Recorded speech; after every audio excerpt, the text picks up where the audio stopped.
بسم اللہ الرحمن الرحیم۔ السلام علیکم ورحمۃ اللہ۔ میرے اپنے ہی بہت سے کلائنٹس ہیں جو مجھ سے یہ پوچھتے ہیں کہ آپ ہر وقت یہ مشورہ دیتی ہیں کہ آپ کے اندر یہ کھوج ہونی چاہیے، آپ کا بچہ کیا سوچتا ہے اس کے ساتھ تعلق جوڑیں، تو وہ تعلق کیسے جوڑا جا سکتا ہے، اور اس کے علاوہ ہم بچے کی سوچ تک اور اس کے دماغ تک کیسے پہنچ سکتے ہیں، ہمیں تو کچھ سمجھ ہی نہیں آتا۔ تو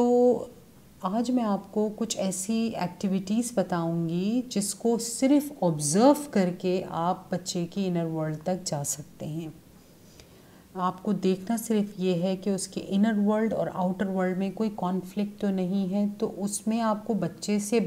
کوئی سوال نہیں کرنا، اس سے کچھ پوچھنا نہیں ہے، اس کو جج نہیں کرنا، اس کو کوئی کامنٹ پاس نہیں کرنا، بلکہ خاموشی سے آبزرو کر کے بھی آپ اندازہ لگا سکتے ہیں کہ بچے کی انر ورلڈ میں کیا چل رہا ہے اور وہ کیا سوچتا ہے۔ اس میں جو سب سے پہلی ایکٹیویٹی ہے وہ ہے اسپورٹس، چاہے وہ انڈور گیمز ہوں، چاہے وہ آؤٹ ڈور گیمز ہوں، چاہے وہ کوئی فزیکل ایکٹیویٹی ہو، آپ اس کے ساتھ اس میں حصہ لیں، اس میں پارٹیسپیٹ کریں اس کے ساتھ۔ اس اسپورٹس کے دوران اگر بچے کا گیم آپ خود آبزرو کر رہے ہیں کہ وہ ڈسٹریکٹیو ہے گیم اس کا، اور وہ پورا فوکسڈ ہو کے گیم کو نہیں انجوائے کر پا رہا، بلکہ اس کے گیم میں ڈسٹریکشنز بہت زیادہ ہیں، تو اس کا مطلب ہے کہ بچہ کسی ذہنی تناؤ کا شکار ہے، اور بخوبی آپ اس سے اندازہ لگا سکتے ہیں۔ تو یہ اسپورٹس ایک ایسی چیز ہوتی ہے، یوزولی بچے بہت شوق سے کھیلتے ہیں، لیکن اگر بچہ اسپورٹس انجوائے نہیں کر رہا تو یہ آپ کے لیے بہت کلیئر میسج ہے کہ بچہ کسی اسٹریس میں ہے، کسی فیئر میں ہے، تو یہ بچے کی انر ورلڈ ہی ہے جہاں تک میں آپ کو لے جانے کا راستہ بتا رہی ہوں۔ دوسری جو آپ کو آبزرو کرنی ہے چیز وہ یہ کہ اس کی صحبت کن لوگوں میں ہے۔ آیا وہ اپنے سے بڑی عمر کے لوگوں سے دوستی کرنا پسند کرتا ہے، یا اپنے سے چھوٹی عمر کے بچوں کے ساتھ اس کی زیادہ جلدی انڈرسٹینڈنگ ہو جاتی ہے، یا اپنے ہم عمر دوستوں کے ساتھ وہ زیادہ کمفرٹیبل ہوتا ہے۔ تو اس سے بھی آپ کو جو اس کی صحبت ہوگی، جو اس کا سرکل ہوگا جس میں وہ بیٹھتا ہے، ان دوستوں کو دیکھ کے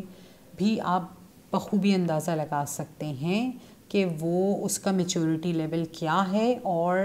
وہ کس طرح کے کمپنیز کو پسند کرتا ہے۔ اس کے علاوہ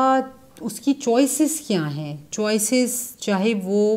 کپڑوں کی سلیکشن ہو، چاہے وہ اسپیشلی کتابیں اگر وہ پڑھتا ہے تو کس طرح کی کتابیں پڑھتا ہے، اور اگر وہ ٹی وی کے آگے بیٹھا ہوا ہے تو وہ کس طرح کے پروگرامز دیکھتا ہے۔ مثال کے طور پہ اکثر بچوں کو میں نے دیکھا ہے کہ وہ ٹی وی کے آگے بیٹھتے ہیں، کوئی کسی چینل پر رکتے نہیں ہیں، بلکہ صرف اور صرف چینل سکرول کیے جا رہے ہیں۔ اس کا مطلب ہے کہ ان کے اندر کوئی انزائٹی ہے، وہ کسی ایک چیز پر فوکس نہیں ہو پا رہا ہے، کوئی بھی چیز ان کی جو کنسنٹریشن ہے اس کو گریب نہیں کر رہی۔ اس کا مطلب ہے کہ بچے کے اندر کوئی اضطرابی کیفیت ہے جس کو اس نے اپنے اندر ہی رکھا ہوا ہے، تو وہ اس سے فرار تلاش کر رہا ہے جب بھی وہ چینل کو ایک اسکرول کیے جا رہا ہے اور کسی چیز سے بھی سیٹسفائی نہیں ہو رہا۔ اس کے علاوہ ایک اور بہت اہم چیز ہے جو آپ کو بچے کے ذہن تک لے جا سکتی ہے، اس کی سوچ تک لے جا سکتی ہے،